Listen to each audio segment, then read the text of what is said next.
Hey y'all, happy Sunday. It is the 12th of July. So, Carolina Hurricanes, Stanley Cup winners, and part of what happens is that the names of all the players get engraved onto the Stanley Cup. And you're there in perpetuity. You're there. Okay. Anyway, a bit of controversy. I just learned about this in the last day. Apparently, you have to play in 41 of the games or one of the Stanley Cup final games, or you have to suit up for one of the Stanley Cup final games to be included. Maybe you're only on the team part of the time, whatever. But the team can make exceptions.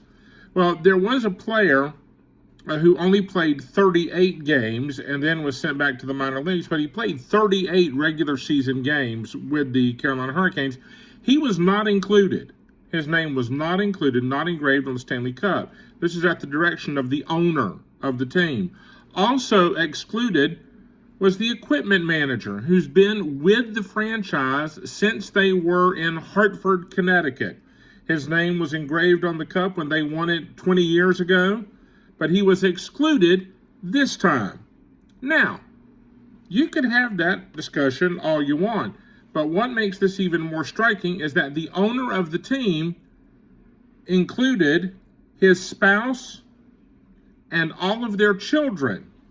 And the family dog's name take up the first two lines of the engraving on the Stanley Cup. Now, I'm not anti-including your children. I'm bat crazy about my own children. I include them in everything that I can. But on senior day over there at Wake Forest, I did not ever say, and just because I love them, I want to introduce Sophia and Miles. That would have been inappropriate. I did not include Vicky on any announcements at Wake Forest, nor with the Dads, nor any other place that I've ever announced a ball game. And I don't mind you including your family, because they could have been there, they're invested in it, they know the players, and maybe they go to practices and away games. It's part of the way they've grown up, part of their life. But at the cost of excluding someone who played in 38 regular season games and excluding the equipment manager who's been with the franchise for more than a quarter century, how do you leave those people off so that you can include your family members and your dog?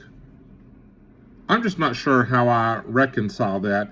And I can tell you, I have had the privilege to announce for teams and been excluded.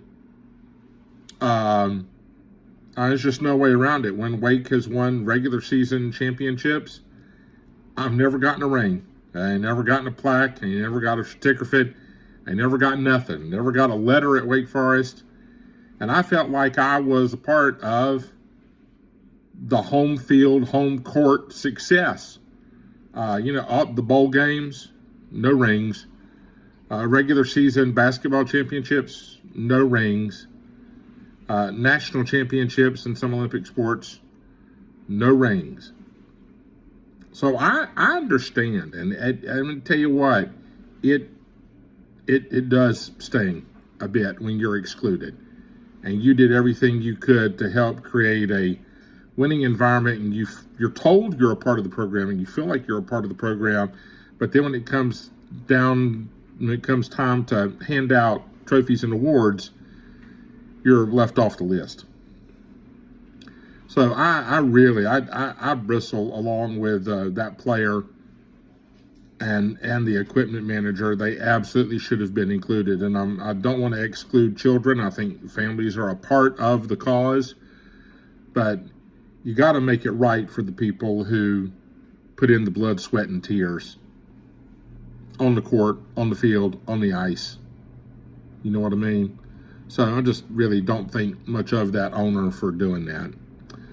Anyway, it's just one man's opinion, to each their own. And we're still happy that the Hurricanes won, but really you need to consider, who do you celebrate? How about celebrating those people that did the work? All right, that'll do it for today. You are loved. Have a good one. Talk with you later. The news is coming in the morning. Enjoy your evening. Bye.